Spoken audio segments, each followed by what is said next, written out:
digamos assim, aceitável, né? Porque os vivos continuam vivos e os mortos, né? Desde-se a vantagem, você pode dizer aquela coisa que dos mortos só se deve dizer coisas boas.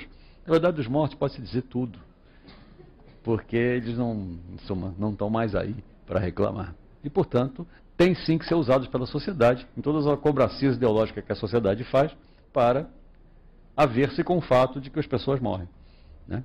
Então, os mortos servem aos vivos, eles não governam os vivos, né? Para nós, eles nos governam, talvez, né? Mas, no fundo, não, eles sempre nos servem apenas. Nos servem para criar diferenças entre os vivos, para oprimir alguns vivos em nome de alguns mortos, né? Governar alguns vivos em nome de outros mortos, né? Então, os mortos sempre nos servem e nós fingimos que eles nos governam, né? Os índios sabem direto que os mortos nos servem e servem-se deles, porque o que mais podemos fazer, né? Passamos agora para a última pergunta. Pedimos desculpa para os outros. Boa noite. Eu li um texto da Joanna Overing, que ela contava um rito de transformação de porcos em plantas, né? E ela, como antropóloga,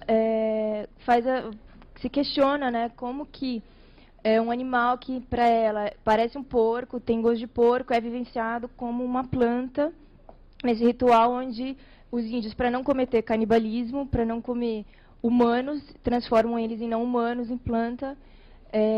Então, assim, queria entender o que você acha, o que você poderia falar sobre isso? Isso é uma coisa que acontece em algumas... É uma das soluções, porque um dos grandes dramas metafísicos do mundo indígena é precisamente esse. Se tudo é humano, o que eu estou comendo quando eu como um animal, né? Quer dizer, o canibalismo é uma virtualidade de todo o ato de alimentação no mundo indígena. Na verdade, para nós também, a gente sabe disso, de alguma forma. E tem que neutralizar de 30 maneiras diferentes. Por exemplo, comprando a carne toda dividida em que não parece com animal, né? Você compra, na verdade, você não compra animal, você compra carne. Você compra uma coisa que seja completamente, né, o mais parecido com um pedaço de plástico possível, para você evitar ter que confrontar o fato de que aquele animal parece com você sobre alguns aspectos essenciais, né? Qualquer animal. E o mundo indígena também convive com isso de uma maneira ainda mais dramática, visto que para eles têm essa ideia de que os animais são gente, têm uma alma, etc. E tem mais, os animais podem ficar com rancor. E a vingança dos animais por serem atacados, mortos na guerra e devorados canibalisticamente, pode ser várias das doenças indígenas, a maior parte das doenças indígenas são interpretadas por eles como vingança dos espíritos animais por terem sido atacados e comidos. E para isso, então, existe toda uma profilaxia, toda uma técnica, entre as quais essa que os índios reinventaram, a transubstanciação, né? E tem pajés que transformam, antes que a carne possa ser consumida de maneira segura, ou seja, para você manter dessubjetivar o animal, retirar do animal o seu caráter humano, você o transforma em planta, por exemplo. O índio declara, né? O pajé vai e abençoa e diz assim: tomar e comer, isto é uma planta. Entendeu? Isto não é um porco. E os índios, digamos assim, deixam-se, como é que se diz, levar por essa como é que chama, trapaça piedosa, porque, entre outras coisas, porque eles acreditam que o xamã é capaz, efetivamente, de fazer o quê? De retirar do animal a sua alma, manter a alma do animal separada do corpo. O problema é como é que você separa a alma do corpo, no caso dos índios, né? Como é que você passa a faca para separar a alma do corpo? Uma das maneiras é transformando o corpo em corpo de outra coisa.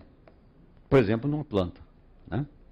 Então, o que eles fazem é quase que o contrário da transubstanciação católica. Em vez de transformar planta em corpo humano, né? Planta porque é o pão, né? Eles transformam corpo animal em planta. Então, é uma transubstanciação ao contrário, né? O que não deixa de mostrar relações interessantes possíveis aí entre as religiões e as práticas alimentares e, né, o sacrifício, etc. Mas o fato é que o canibalismo é um perigo no mundo indígena, e a aproximação da comunhão da Eucaristia católica com o canibalismo foi feita pelos protestantes em várias ocasiões, dizendo que a Eucaristia é só um símbolo, porque se for de fato um processo místico de transubstanciação, então os católicos são canibais. Havia uma discussão interessantíssima no século XVI sobre isso, entre os calvinistas e os católicos, a respeito do significado da Eucaristia, se ela era só simbólica ou se ela era de fato uma operação mística. Se fosse mística, diziam os protestantes que não acreditavam que fosse. Então os católicos são canibais, não são melhores do que os índios, porque naquela época eles estavam discutindo isso na Baía de Guanabara, tem toda uma discussão. Na ilha de Ville-Gagnon, na França Antártica, tinha um debate entre protestantes e católicos em torno da Eucaristia, os índios assistindo aquilo tudo, entendeu? E achando aquela discussão extremamente edificante. Né? Bem, lembramos a todos os presentes que continuamos essa viagem na próxima sexta-feira, né?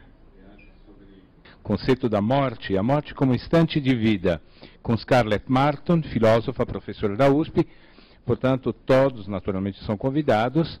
E gostaríamos de encerrar agradecendo o convidado de hoje pela sua generosidade e pelo seu brilhantismo na palestra de hoje. Muito obrigado. Eu que agradeço.